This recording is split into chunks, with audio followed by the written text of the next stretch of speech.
জিল্লুর রহমান খান বাবুল চৌধুরী ভাই আসলে গুরদাসপুর থেকে নাটোর জেলা বিএনপির সিনিয়র যুগ্ম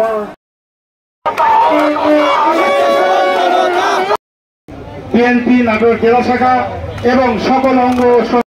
আমি জেলা বিএনপির নেতৃবৃন্দকে দেখার জন্য অনুরোধ করছি, আপনাদের কাছে অনুরোধ করছি আপনারা আসলেই আমাদের মূল কাজ। সিংড়া থেকে সাবেক ছাত্র